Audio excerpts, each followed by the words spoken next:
Hi, dear friends and subscribers of Cricket Happenings. This is your host Ram. I'm a bit under the weather today, but I'm just wanting to give you this very short report on the match between India and England, where England are totally in a dominant position. They have actually almost, I would say, they have closed all the gates for India to actually come back into this match. And India have finished with 35 for 1 at the end of the third day. They are still trailing by 451 runs. So what England put up was a very massive total today. They put up a massive total of 710 to take a huge lead in this particular Test match, and they are well on their way to becoming the world number one in Test cricket, and they definitely deserve to be. Alistair Cook, well, he kept on breaking records, his records, other records, kept on doing that. He also hit the highest score at Edgbaston ever, which was in the name of Peter May, the former England selector and player. And well, Alistair Cook made 294. It was very sad that he was out for that monumental score of 294. One would have definitely loved him to actually get a triple century, but it was not to be today. And Alistair Cook, after accumulating runs, his 294 came off 545 deliveries, 33 boundaries in that effort. And what a monumental knock of Alistair Cook. He should have definitely got his triple century, but unfortunately, as soon as he was out, the England captain Andrew Strauss applied the declaration 710 for 7. The Indian bowlers toiled hard, and it was not, in fact, in the morning, it took them, they took on the score to 596 on the third day, and the first wicket fell when Ian Morgan also went to his century. He got his second Test 100 today, 104 of 199 balls with 11 fours, and both of them played some very good. So in fact, Alistair Cook was very short, very powerful on the cut shot, the drives. As you know, Ian Morgan sweeps well. He also plays some reverse sweeps, and he was also driving very well. And both of them put up a very big partnership of 222 to set a platform from which England could declare 710. And Morgan and Bopara fell cheaply today. So Morgan, not Son Morgan, it was Ravi Bopara who got his chance here but muffed the opportunity by being LBW to Mishra for 7. Matt Pryor also in the quest for quick runs, he was out for 5 to the bowling of Mishra. Mishra was the best bowling today for India. Amit Mishra, 43 overs, 2 maidens, 150 runs and 3 wickets. He bowled well.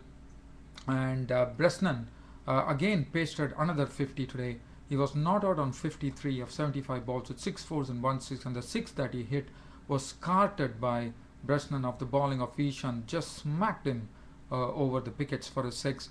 And that is the time when declaration came. Alistair Cook was caught by point by Suresh Raina of the bowling of Ishan Sharma for 294, and England applied the declaration of 710 for 7. A massive score there, and a huge lead for England there.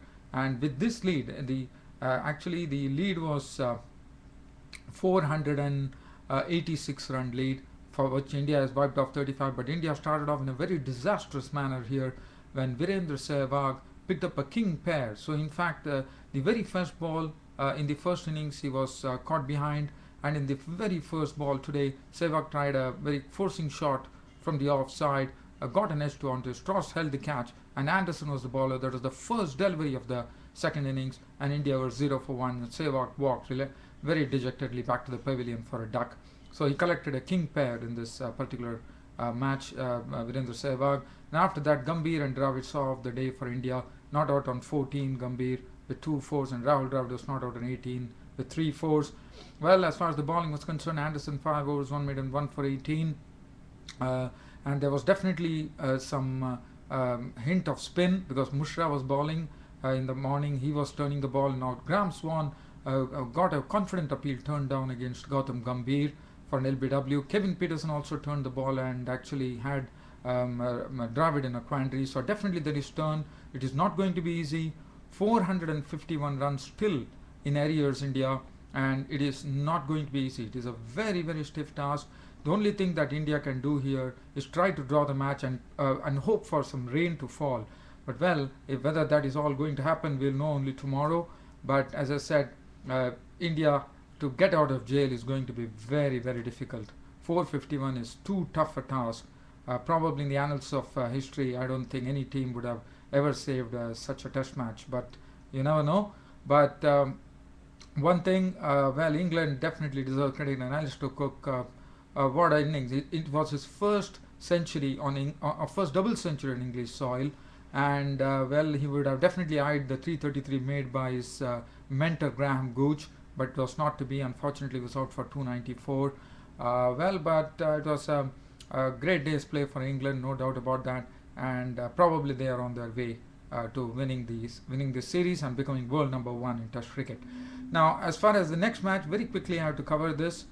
This is the match between Zimbabwe and Bangladesh. It was the first one day which was played today, and Zimbabwe have once again carried on the form that they had in the Test matches by actually going to a 4-wicket win in the first one day to have a 1-0 lead in the series.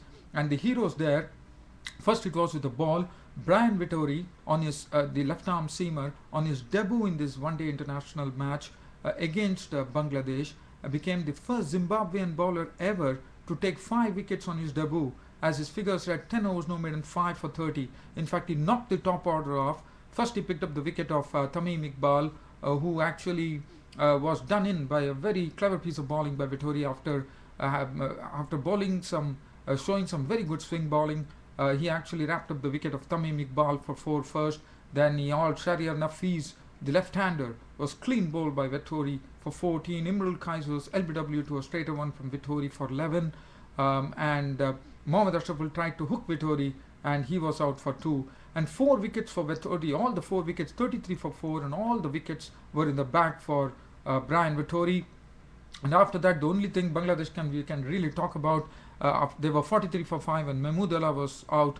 And after that, there was a partnership of 105 between Shakib Al Hasan, who contributed 53 of 63 balls with 2 fours. Mushfiqur Rahim contributed 59 of 91 balls with 5 fours. That was only good partnership. Other than that, Shirwadi Shuba was not out on 20, and Bangladesh were bundled out for 184. Brian Vitori on his left arm seamer, first on his debut in the one-day international, 10 overs no more than 5 for 30. Other than that, 1 for 33 for Chigumbura, 1 for 45 Utsaiya, 1 for 44 Raymond Price. And as far as Zimbabwe were concerned, for Zimbabwe, well, Vusi Sibanda made it very easy. The opening, they didn't have a good opening start, as Captain Taylor was clean bowled by Shakib Al Hasan for 10, chasing 184. But Vusi Sibanda showed some perfect batting here. He negotiated the pace well. He also played some very good shots with the spinners. He was not afraid to loft the ball, and he was using his feet movement was very good. He was using a very good feet against the using of the feet was very good against the spinners, and he kept on staying there. He got into a very good partnership with Masakadza, and they took on the score 112 before Masakadza was out, run out for 41, and that was the time when Zimbabwe actually lost 2 quick wickets, when Rubel Hassan came and struck, and he had Taibu for a duck and Craig Irvine for a duck of consecutive balls, made it 124 for 3, 124 for 4 when Irvine was out. Masakadza also combined well, he played 41, but Sibanda was the knock, really took the cake for Zimbabwe. Sibanda made 96 of 102 balls, 8 fours and 2 sixes. He definitely deserved a century, but unfortunately couldn't get it as he played a loose stroke there. And Foster Mudziva, who got his first match, was not out on 27 of 53 balls with 2 fours when the win came. A pretty easy win. Prospector was not out on 186 for 6. Zimbabwe got the victory in the 42nd over. And as far as the bowling was concerned, 4 wickets for 26 for Rubelson, who bowled well, 10 overs, 1 maiden, 26 runs and 4 wickets.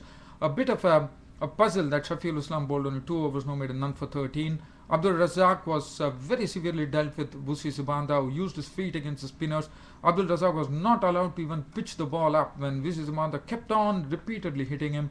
7.2 overs, 1 maiden, none for 40. That was the result of Vusi Sibanda's batting against Abdul Razak. Shakib Al Hasan 10 overs, 148. And it was Brian Vitori on his debut, the left arm seamer, looking more and more impressive as days go by after the Test match and after the one-day internationals, with some very good swing bowling. And now in the one-day internationals, he has taken a 5er. What a bowler he is, and as I said, Zimbabwe are really on the ascendant here, because the batting is, the openers are batting well, the bowling is coming good, everything is coming for them right now, and why it should not be, because 6 years in the wilderness, and they are here coming really roaring like lions. Keep up the good work, Zimbabwe. Well, unfortunately, as I said, dear fans, I wouldn't be able to go further As I said, I'm a bit under the weather, but I hope you all enjoyed my cricket show. Thanks for your company. This is Ram signing off. Thank you.